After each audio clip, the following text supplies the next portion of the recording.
నమస్తే, welcome to I dream. నేను మీ Madhuri. Kolkata junior doctor హత్యాచార ఘటనతో యావత్ దేశం ఉలిక్కిపడింది. ఈ ఘటనను నిరసిస్తూ నిరసనలు, ఆందోళనలు కొనసాగుతున్నాయి. అటు సిబిఐ కూడా పూర్తి స్థాయిలో ఘటనపై దర్యాప్తు చేస్తోంది. హత్యాచార ఘటన నేపథ్యంలో నైట్ షిఫ్ట్లు చేసేందుకు కొందరు మహిళా డాక్టర్లు భయపడుతున్నట్లు తాజా అధ్యయనంలో వెల్లడైంది.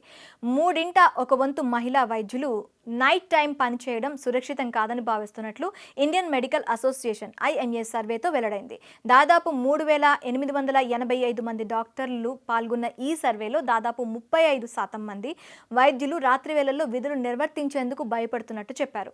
బాధితురాలు విధుల్లో ఉన్న సమయంలో అత్యంత పాశవికంగా దాడి జరగడం డాక్టర్లలో తీవ్ర అలజడికి కారణమైంది. దీంతో నైట్ షిఫ్ట్లో చేయడానికి వైద్యులు భయపడుతున్నట్లు సర్వే వెల్లడించింది. ప్రధానంగా మహిళా డాక్టర్లు ఇందుకు వెనకడుగు వేస్తున్నట్లు సర్వేలో తేలింది.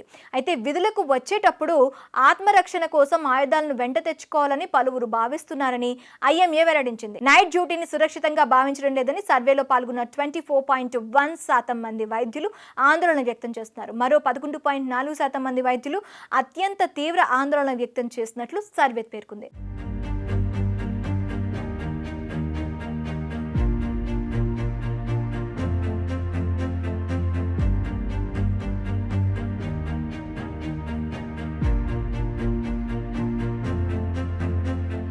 భయపడుతున్న వారిలో అత్యధికులు మహిళా వైద్యులు, వైద్య విద్యార్థినిలే ఉన్నారు. ఇకపోతే హాస్పిటల్లో నైట్ షిఫ్ట్ల కోసం డ్యూటీ రూమ్ లేవని 45% మహిళా డాక్టర్లు అంటున్నారు. డ్యూటీ రూమ్లు ఉన్నవారు మాత్రం అత్యంత సురక్షితంగా ఉన్నట్లు చెప్పారు. డ్యూటీ రూమ్లు ఉన్న చోట అవి సరిపోవడం లేదని, గోప్యత లేకపోవడం, తాళాలు సరిగా లేకపోవడం వల్ల ప్రత్యామ్నాయ ప్రదేశాలను ఎంచుకోవాల్సి వస్తుందని చాలా మంది అభిప్రాయపడ్డారు. అందుబాటులో ఉన్న 3/1 వంతు డ్యూటీ రూముల్లో అటాచ్డ్ బాత్రూములు కూడా లేవని సర్వేలో తేలింది.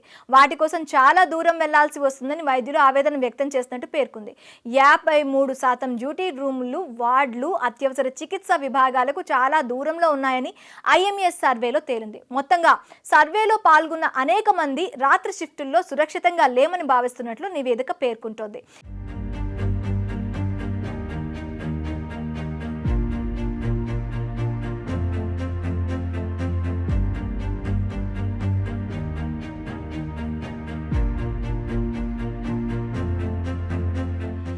ఇదే సమయంలో వారు పలు భద్రతా చర్యలను సూచిస్తున్నారు.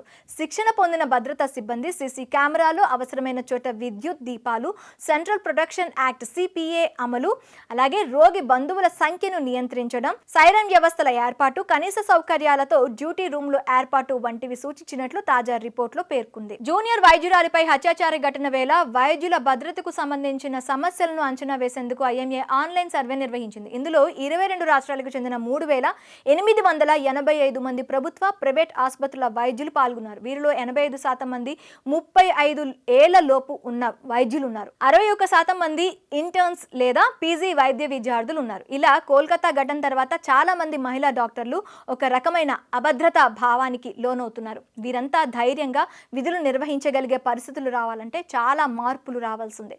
మన దేశంలో ఏదైనా ఘటన జరిగిన తర్వాత ఉండే హడావిడి ఆ తర్వాత కనిపించదు.